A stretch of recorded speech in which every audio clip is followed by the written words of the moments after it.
Bonjour à tous. Eh bien, écoutez, Sylvain, capteur d'étincelles, je suis ravi et totalement excité d'être avec vous aujourd'hui pour vous présenter une nouvelle série d'interviews que j'ai appelée Aux confins de la visibilité, puisqu'on est dans une période un peu particulière où, au final, on est confronté à des situations auxquelles on n'aurait jamais pensé être confronté et qui nous font un peu sortir de nos zones de confort. En tout cas, j'ai eu envie de mettre en lumière et de donner la parole à des gens qui vont aller chercher à mettre du positif dans le virus et voir un peu comment tirer le meilleur de cette période particulière, aussi bien au niveau professionnel, donc puisque ça change un peu nos vies d'entrepreneurs, qu'au niveau privé et un peu plus personnel à l'intérieur de nous. Donc aujourd'hui, j'ai la chance d'être accompagné par mon ami et associé Lucas Fanchon, qui est passeur de voix, qui est avec moi aujourd'hui. Donc autant moi je travaille sur votre image et votre visibilité, autant lui va travailler sur votre voix. Alors Lucas, je te cède la parole, dis-nous un peu qui tu es. Eh ben oui, je suis ton ami déjà. Ça, la première chose qui est importante pour moi, c'est d'être là parce que voilà, parce qu'on se connaît depuis longtemps et que on a tous les deux à cœur de mettre de l'amour dans le virus. C'est-à-dire, toi, tu appelé ça du positif, moi je dirais de l'amour, c'est-à-dire d'amener finalement aux gens le meilleur de ce qu'ils sont. Je trouve que cette période-là, c'est un amplificateur de l'être humain et c'est un amplificateur des talents et aussi des côtés sombres de chacun. Donc, ça permet, c'est vraiment une phase d'introspection pour moi, d'observation de qu'est-ce qui se joue en moi, qu'est-ce qui s'agite, qu'est-ce qui me fait du bien, qu'est-ce qui me fait pas forcément du bien, mais de voir justement ses limites à l'intérieur. Et moi, j'ai trouvé dans mon métier, qui est le métier de la voix, et le fait d'accompagner les gens pour trouver leur voix VOIX, trouver leur voix VOIE, qui sont quand même très, très reliés, c'est qu'est-ce que je pouvais faire à mon niveau pour apporter un petit peu d'amour dans le virus. Donc, moi, ce que je mets en place, c'est sûr qu'il y a une sorte de surinformation actuellement sur... tout le monde a envie de contribuer et je trouve ça super. Hein. Chacun contribue à son niveau et tant mieux. Moi, à mon niveau, c'est d'inviter les gens à venir chanter ensemble. L'idée, c'est pas juste de dire bah voilà qui je suis, voilà comment je chante, voilà regardez-moi. C'est pas que ça. Forcément, quand on fait ça, on le fait aussi pour ça parce que j'ai du mal à croire que les gens qui s'exposent sur Facebook le font de manière complètement, on va dire, désintéressée et dans une sorte de compassion et d'amour inconditionnel absolu. Quand même. Je mettrai une réserve à cet endroit-là. Je pense qu'il y a vraiment quelque chose qui est de toute façon assez... j'ai utilisé le mot égocentrique peut-être, mais c'est surtout le mot... c'est pas le mot-là que je voulais dire, c'est le mot... on fait tout pour soi. Tout le temps. C'est-à-dire qu'on fait des choses qui vont traverser les autres et qui vont nous revenir à nous. C'est un peu, pour moi, la vie, c'est un peu comme un boomerang. Tu envoies des informations et elles te reviennent amplifiées et elles te montrent qui tu es tout le temps. Exact. Ce que tu cherches te cherche. Tu vois, il y a des phrases comme ça que j'aime bien qui sont vraiment très impactantes. Et ce que je fais moi actuellement, c'est juste d'envoyer, de proposer aux gens de chanter ensemble, éventuellement d'aller encore plus loin, parce que moi, mon truc, c'est ose ta voix. Donc, c'est éventuellement de pouvoir venir en direct, proposer quelque chose au niveau vocal. Moi, je les accompagne en direct devant des gens. Donc, en fait, c'est de permettre aux gens de sortir vraiment de leur zone de confort. Utiliser sa voix devant d'autres gens, en chantant ou en parlant, et d'être accompagné pour aller voir justement qu'est-ce qu'on peut améliorer, comment est-ce qu'on peut faire bouger tout ça. Donc, ça, c'est ma façon à moi d'impacter le monde actuellement, tu vois. Et c'est un rendez-vous quotidien que tu as fixé avec les gens. C'est pas quotidien. C'est tous les 2 jours, je crois. Voilà, actuellement, c'est tous les 2 jours. Je pense qu'il est aussi très important là-dedans. Et aussi quand on est entrepreneur, parce que forcément, toi, tu es entrepreneur à ta manière, même si on est dans des domaines qui sont, on va dire, artistiques, ça reste quand même, il y a une forme d'entrepreneuriat à cet endroit-là. C'est surtout de respecter son rythme.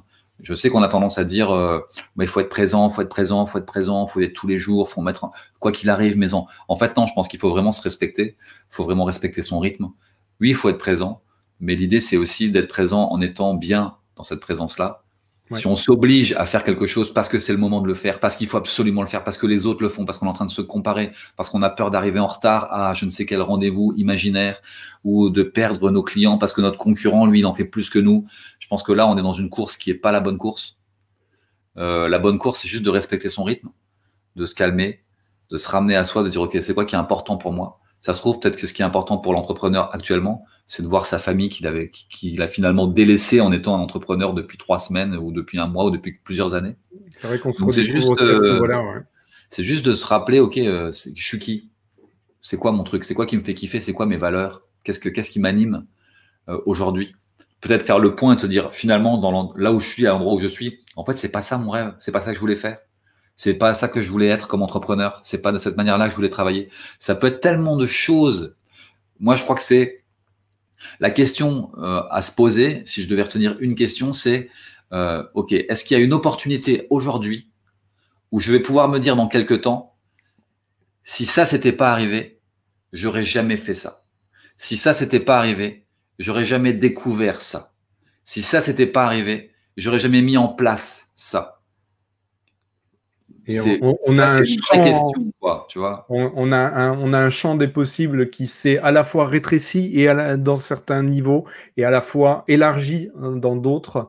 Et ouais, on a vraiment cette possibilité d'aller découvrir et de se réinventer dans les circonstances particulières. Donc certains, finalement, ont des modalités qui sont relativement proches et leur vie n'a pas énormément changé. Certains sont obligés de tout remettre en question. Moi, en l'occurrence, en tant que photographe, c'est clairement le cas. En tant qu'intervenant sur les événements, c'est clairement le cas. Mais en même temps, je trouve qu'on a possibilité d'aller chercher quelque chose de positif et de proposer quelque chose d'autre et d'aller chercher en soi ce qu'on a d'autre à proposer en fonction des circonstances particulières. Et c'est ce que j'ai un peu eu envie d'aller chercher lors de ces différentes interviews que je vais proposer moi aussi 3 fois par semaine, a priori les lundis, mercredis et vendredis à 17h. Donc avec des experts sélectionnés. On va parler bien entendu de comment voir pour, malgré les possibilités de communication et de rencontrer les autres relativement réduites, voir comment créer du lien quand même et comment avoir une belle visibilité dans des circonstances particulières. Donc dans ces circonstances particulières et plus globalement, et puis aussi aller voir, comme tu viens de nous le proposer, qu'est-ce qu'on peut tirer comme enseignement, comment on peut se redécouvrir soi, son rapport aux autres, et aller vraiment chercher finalement du positif là-dedans pour soi, pour le climat, pour la planète et pour plein d'autres belles choses. Voilà. C'est ça, la chose qu'on n'aurait jamais faite si c'était pas arrivé. Le truc qui, tu vois, vraiment, c'est ça. Et quand on veut changer les choses, c'est ça, c'est Einstein qui disait, tu sais que tu connais bien cette phrase-là et tous les entrepreneurs la connaissent, c'est que si tu veux du changement dans ta vie, fais un truc que tu n'as jamais fait avant. Si tu fais toujours la même chose, tu vas toujours avoir le même résultat. Donc ça, c'est une opportunité de faire un truc différent qui change presque par obligation. On est forcé presque, on est contraint de trouver de nouvelles. Moi, un truc que je trouve extraordinaire, c'est l'humour des gens. C'est que ces conditions-là, moi, je vois des trucs qui passent sur Internet ou sur les réseaux, mais c'est drôle. C'est à mourir de rire. Il y a des gens qui ont découvert leur potentiel humoristique, qui ont découvert leur côté drôle, tu vois, et qui sont hilarants, tout en riant de quelque chose qui ne l'est pas, tu vois.